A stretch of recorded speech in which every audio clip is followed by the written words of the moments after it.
But maybe you could talk a little bit about why you choose to stay. You know, it's a great question, because when I started my polygamy research, and I actually wrote a couple of books on fundamentalist polygamists, because a family member for a short time was involved with them. She was a polygamous wife. And so I investigated fundamentalist polygamy. And then it became obvious that Joseph Smith's plurality wasn't very well known, and I didn't understand it. There were questions I had. So I jumped into that around 2007. And as I started researching it, there were people who were going, you know, Brian, why are you doing this? Why are you studying polygamy? And at the time I was divorced, and I would tell them, you know, I can't even monog, so don't worry about me polygaming, you know. But their concerns were often very genuine. I had family members write me a letter saying, leave this alone, just don't even go there. And they were concerned that I would find some things that would negatively affect my testimony. And it's interesting because if you looked at every book published up to my books in 2013, so many of these that dealt with polygamy in depth were written by individuals who had been baptized members of the church who were no longer apparently believing. They portrayed, because these books portrayed Joseph as a fraud.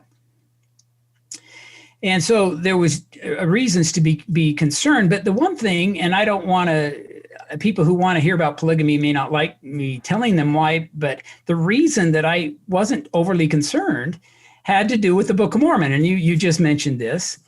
In the back of my mind, I had an unproven theory that there's no way Joseph Smith could have dictated 269,320 words of the Book of Mormon as a 23-year-old farmer.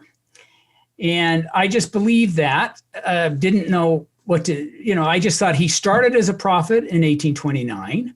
I don't think he lost that prophetic mantle by 1844. And so if he introduced polygamy, it must have been through his prophetic calling. That was the way I approached it. The Book of Mormon was clearly there through supernatural intervention, that Joseph as a prophet, if you will. And so I believed it carried him forward. Now, as soon as I got done with my books, and this has been about 5 years ago, I'm now testing that theory. I've had a number of articles published. I'm working on a couple of book manuscripts.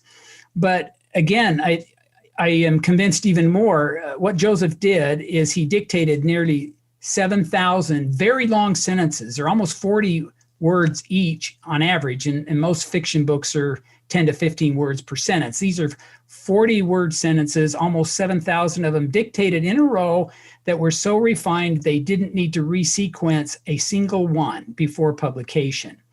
And to me, that's a level of human performance that has never been equaled, and the Doctrine and Covenants says that the coming forth of the Book of Mormon is proving to the world that the scriptures are true and that God does call men into his service in our day. God exists, he calls prophets. And proof of that, according to D&C 20, verse 11, is the coming forth of the Book of Mormon. I have found that to be absolutely true. It's a physical sign. And sometimes when I share it with people, they're almost offended. It's like, I don't need a physical sign because I have a spiritual sign. And I don't mean to mock, but I'm thinking, look, if the Lord's going to give us a physical sign, let's acknowledge that. And it was honestly what kind of carried me through the early research. And there were times when I would discover documents and I would go, wow, that doesn't seem to fit. But every time that happened, there was a twist to it. There was something that wasn't available at that moment that became available to give this transparency and opportunity to have faith, to see that this wasn't Joseph Smith doing something that was illicit. And I never found anything that was overly concerning in the wider picture, but you would discover little statements and things that along the way that would make you go, well, okay, let's keep looking and see how this contextualizes. And again, I don't like polygamy, as I said, but was Joseph a prophet? I do believe that.